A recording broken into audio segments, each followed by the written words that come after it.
You could spend an absolute fortune on the latest driver on the market to increase distance on your drives, or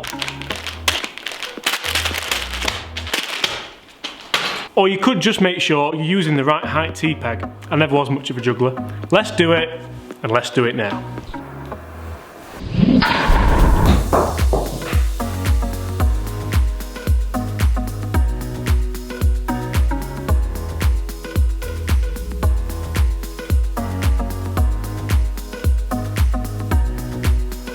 Hi everyone, James Robinson here. If you're new to my channel and this is the first time watching my content, first of all, where on earth have you been? Second of all, if you are already a subscriber, thank you so much, and I'm sorry I have to put you through this 10 to 15 seconds of absolute rubbish before every video, but if you're not a subscriber, make sure you consider hitting that subscribe button. If you want to ring the notification bell, you will be one of the first to know when I upload new content. Today, I'm going to show you just how you may be able to gain an extra few yards by spending £1.50 on a new T-peg.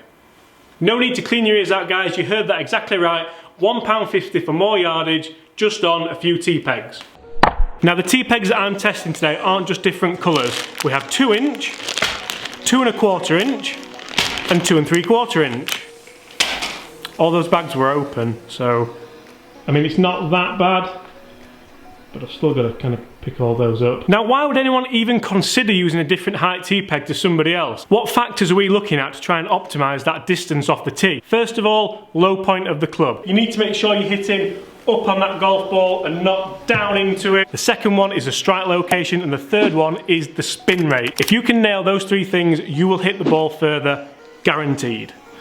Don't come and ask for your money back if it doesn't work because you haven't spent anything, so that wouldn't make sense. So here's how this test's gonna go, guys. I'm gonna go 3 balls with each tee. I'm gonna look at the numbers, I'm gonna look at the distance, I'm gonna look at everything that I've mentioned before, and we're gonna see which tee works best for me. I've got a feeling which tee is gonna work best for me, considering that I'm well aware what I need to do with this driver regarding low point to get the optimum numbers, to get the optimum distance.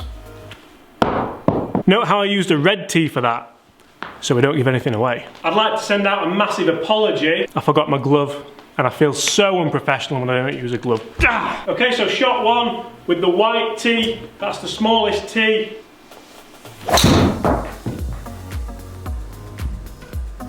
Quite happy with that actually. Just looking at those numbers there, I mean first of all, what a ball flight. I know it's going a little bit right, but not bad at all.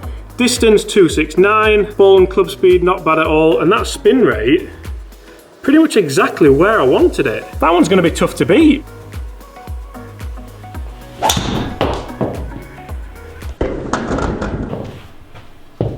Now I usually edit this out, but this happens every video. Look at that. Third and final shot with the white tee, and so far it's actually performing better than I thought it would. That kind of gives you a clue as to where I thought I would be with the tee, but if you've not done this test already yourself, it might be worthwhile doing.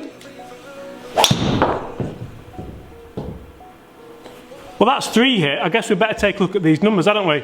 So guys, looking at the average there for the white tee, to be honest, pretty good numbers, a lot better than what I expected. Average distance, carry in 263, total 271, spin rate 2,675, so pretty much exactly where I wanted it to be. And this is the really interesting one, which I will be comparing with the other 2 tees. Peak height at 103.4 feet.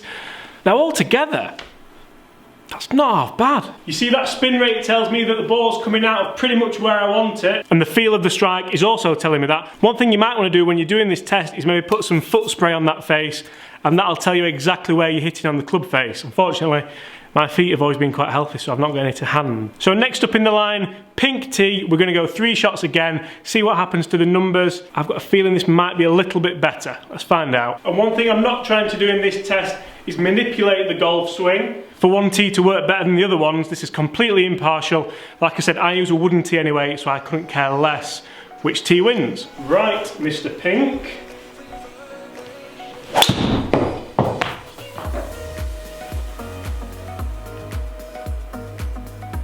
That felt pretty good.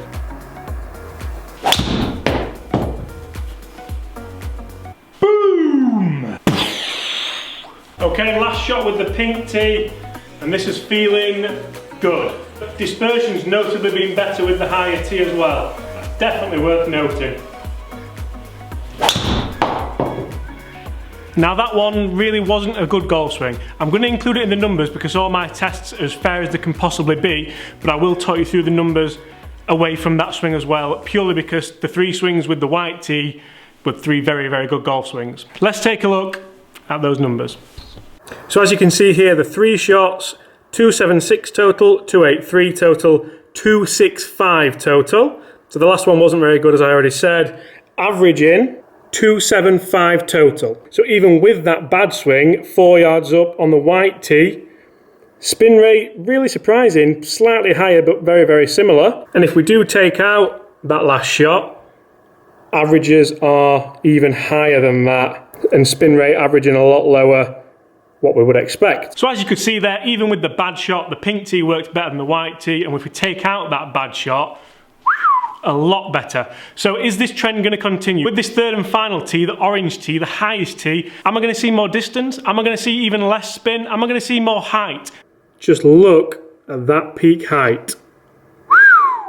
30 feet higher than the white tee. So on the good swings, the higher low spinning ball flight is just working wonders and giving me extra yardage.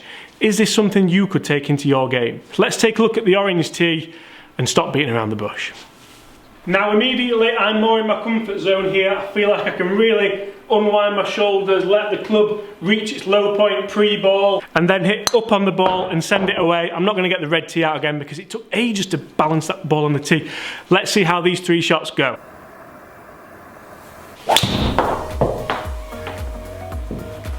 That felt awesome. 281 carry, 287 total, spin rate sub 2000. And for all you geeks out there, check out that peak height. Matching that with a mega low spin. Is that 20 yards further than the white tee was? Let's hit some more.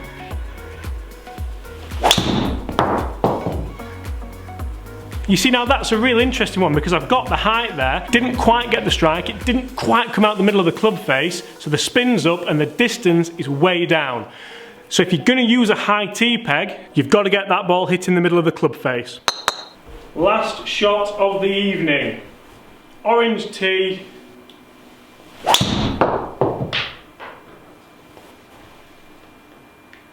So now guys, in future in course logs, when you see me using an orange tee peg, I'm going to have to show you the numbers first. Let me explain. So just looking at these 3 shots guys, you can see the first shot and the final shot were just absolutely ridiculous. 2 of the best drives I've hit in a long time. However, the second shot does bring the average down to 278. Take a look at that peak height difference compared to the white tee. Spin rates with the orange tee, 1968, 3219, 2246, averaging 2478. And in the interest of fairness, if I take out that second shot, because it wasn't a very good golf swing on my part, spin a lot closer to 2000. And with that massively higher ball flight and that hugely lower spin compared to the white tee and even the pink tee, the orange tee has to take it for me. Guys, I really enjoyed that video and I hope you have too. I'm James Robinson here at Huddersfield Golf Club. Which tee peg should you use to increase your distance? I need to use the orange tee peg, the higher tee peg. Together with the right technique, that's going to get me the most distance I can get. If you've enjoyed that video guys, put that thumbs up. Make sure you check out my Twitter page. If you like that, check out my Instagram. And apart from that, see you soon.